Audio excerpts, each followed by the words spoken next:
Hey there, today we're doing another jam view, which we haven't really done quite some time. And now I kind of remember why. There's just so many games to play. Ugh. I split them up into 3 categories, however, inside each category they're in no particular order, so let's just get started with Poor.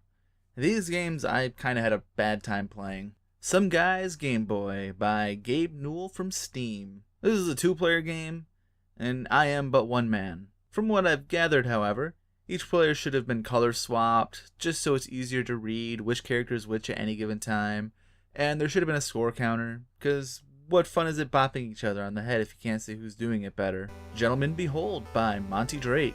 Alright guys, what the fuck? Who opens their game with precision platforming? It had everything else going for it, and you fucked it up with cheap respawns and instant deaths. Really scraping that difficulty to make the game length, eh? I would have loved to put this in the good category, but if you can't get past the first obstacle, then is it really worth playing? Blobby by Hubix9. Well, it functioned, but there's no sound, and the platforming is sticky, and instant deaths just don't make for a fun time. Red Hood Monster Slayer by Alan Diniz. I'm so sad this one wasn't fun. Castlevania is like my favorite NES game, and the art at first glance is neat. However, the control only half works, so you have to use the keyboard.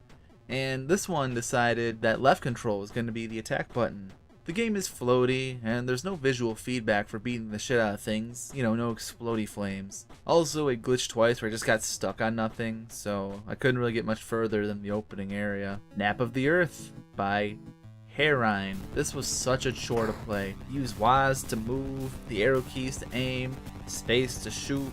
You move swift, but you can't shoot behind you, and I kind of feel the game would have been better if it had just stuck to the aim also being the movement. Okay, these are fine. I didn't have a lot of fun with them, but I didn't dread them either. They're serviceable. Dark Magellan by Angry Ed. It's a simple shoot 'em up. It wasn't really anything special. I think I got hit from behind once, and that was some crap, but whatever. Ball by Jet Drift Collective. Simple in concept.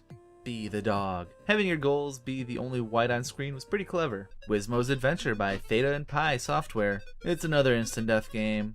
The sound is pretty grating as well, but still outside of that, it's fine. It's got some cheap enemy placement, but what can you do? Slabs by More Retro Games. This was interesting in concept, but tedious in design. The 2 biggest issues was the disintegrating platforms didn't respawn, so once they're gone, it's just time to kill yourself, because you usually needed them to get through the level. Which wouldn't have been too bad, except the things that you have to kill randomly pick their trajectory, so you can end up often waiting for a while before they're in a place that you can kill them. This one specific was just fucking awful. Just Despair, Underline by Cross. This game has like the most striking art style. It's a shame there wasn't really any gameplay to be had. Also, it was sad it was only playable in the browser, but whatever. Baffy's Chest by Misty. This one felt like classic Doom, for better or for worse. One of the issues I had was there's no side strafing, which basically meant I had to eat all the damage taken, because there's just no quick way to get around that while aiming to shoot the enemies. Plus, the limitations of the Game Boy aesthetic really made navigation hard, especially when you include the memento movement,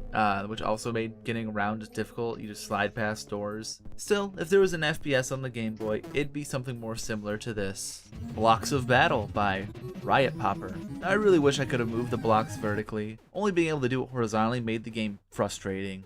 Still, I managed to beat it, so I can't say it's not doable. Star Scatter by Coffee Can. It's a simple game. It does its thing. Just collect star bits, become whole again. Captain Smash by Indie Alchemist. Cute concept, but this game feels like it's using its challenge to artificially lengthen itself. So I guess you could say it's the perfect classic. Good! These were my favorites. The Last Electric Samurai by Apple Horo. God damn it, I was enjoying this, and I'll beat the motherfucking thing in a minute. Why must all good things end? Breakout by Gumi-chan 01. It's a good, challenging reflex game, has really fast respawns, so death isn't as frustrating as it has been for most of the other games. This game doesn't expect perfection from you, so generally the deaths feel like they're your own fault, and I think this game did the one-hit kill thing right. Tiny Card Battle by Saranami. Good card game, played on normal and hard. Both provided a good challenge and fair strategy. Though, getting a bad starting hand is a bit shit, but I guess that's just the nature of card games. It's a shame that the simplicity of it doesn't really lend itself to more depth, because I really like this one. Dungeon Getaway by Alien FX. This was another good game, with proper thought and testing put into it. The levels had challenge, but weren't tedious. The only thing I changed is the walls not killing you. That was a bit annoying, but not a major flaw. Owen's Adventure by Gazoid. It's cute, short. I like the loop in the level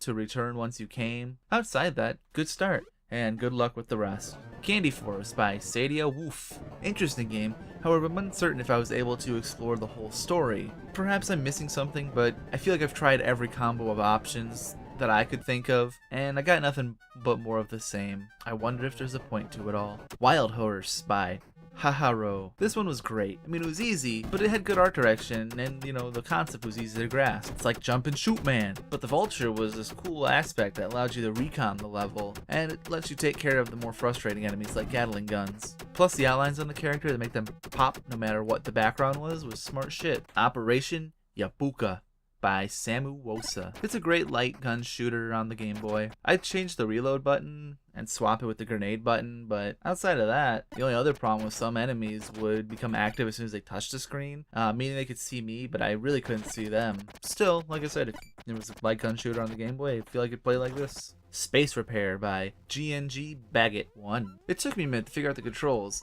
Unfortunately, everyone has different ideas of what they should be, but that's not really the game's fault, because the game is solid. Daiken Raiden by Matthew Redmond. I'm glad I got to try this one out. The player controls a bit sluggishly, and the screen flip was the biggest cause of challenge generally. However, it was enjoyable. So that's all of the games for the unofficial Game Boy Jam. Hope you all enjoyed it, and as always, stay creative.